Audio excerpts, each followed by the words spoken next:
Linda's biggest motivation is about accessibility and choice, that students around the world deserve the opportunity to have a high quality education and for that to be affordable, that it shouldn't be out of reach for any person to have opportunity. Linda is fundamentally about that. I mean, the team around Linda, we're all unicorns. We've all got experience in education and higher education, but also from a variety of backgrounds as well. And I would say that that's one of Linda's strengths. She doesn't surround herself with people who think like Linda.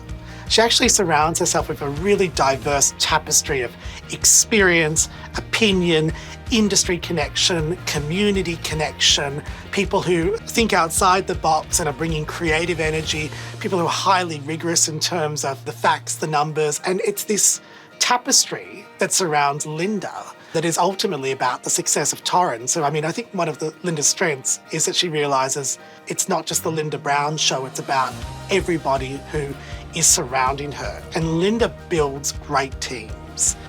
Look, I think during the pandemic, we've all had to find our feet in a new reality of working.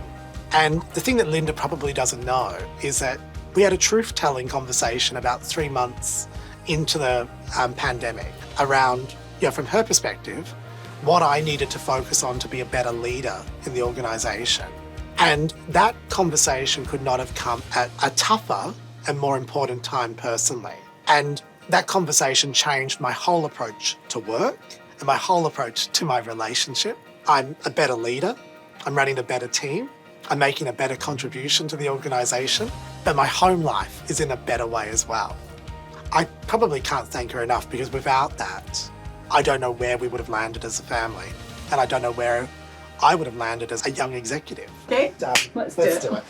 When I first officially joined Torrens and started working with you, a number of people said, we've got a bit of a problem to manage with Linda. She doesn't sugarcoat things, or she doesn't use the right language, or, sometimes she's too candid or too honest with staff. That's something which you need to manage. I've actually always seen it as something different, which is I've seen it as one of our strengths. But calling things as you see them, being honest with people.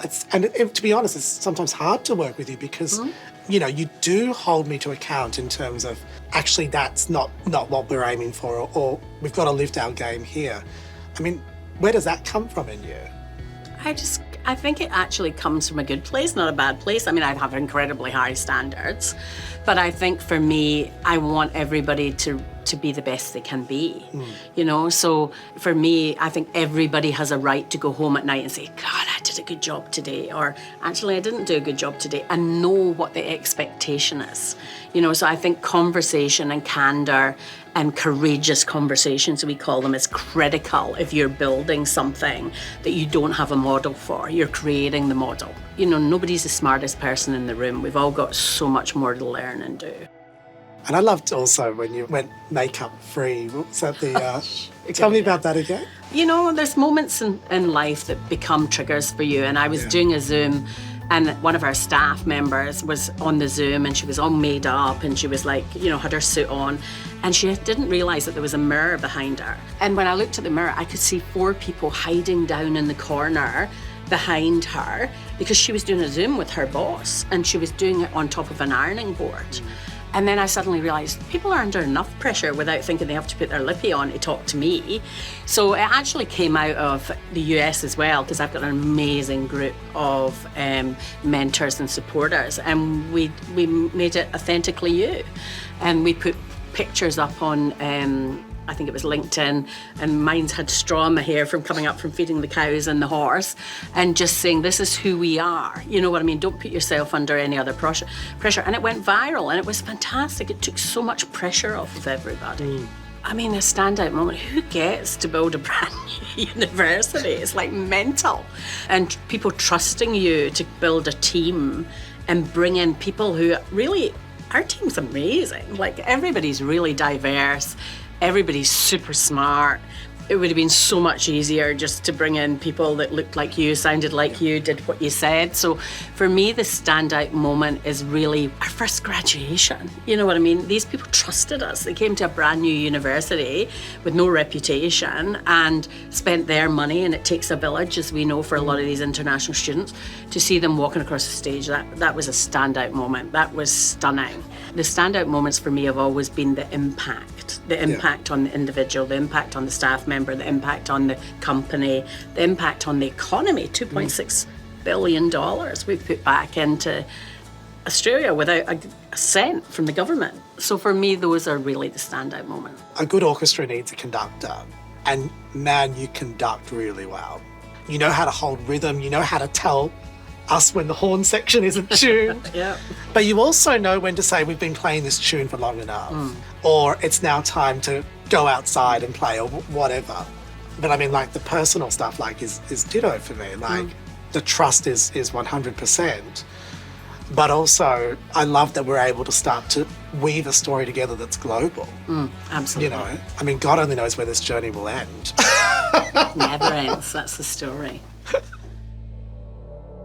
My greatest thinking is done in my wellies and my jammas, usually on a Saturday morning in the farm in Yarra Valley with my Highland cows, those crazy cows with the horns, feeding them bananas, so they're very well spoilt cattle. And that's where my best thinking's done, on the land. I really have a connection to place. Home's really important to me. When we created Torrens University Australia, we knew that we were here to use private money for public good. We're a B corporation, a public benefit corporation. We measure impact, and that is really critical to us. It really is about the value that we give back to community, the value we give back to individuals, and we take that incredibly seriously. What makes entrepreneurs tick? I think they're crazy. If you talk to my staff, you talk to Hugo, who's head of HR, he says we've got the crazy gene. Do you know what I mean? We don't take no for an answer. We just keep looking for solutions. We fail fast, move on. But I think you really have to have that crazy gene. You really have to be incredibly focused and empowered with what you're doing and a passion for what you're doing, because you are going to fail. And you're going to have to get up again, and you're going to have to try again. But I think if you're really, really passionate about it and you're curious, that's the kind of genes that I think you find in entrepreneurship.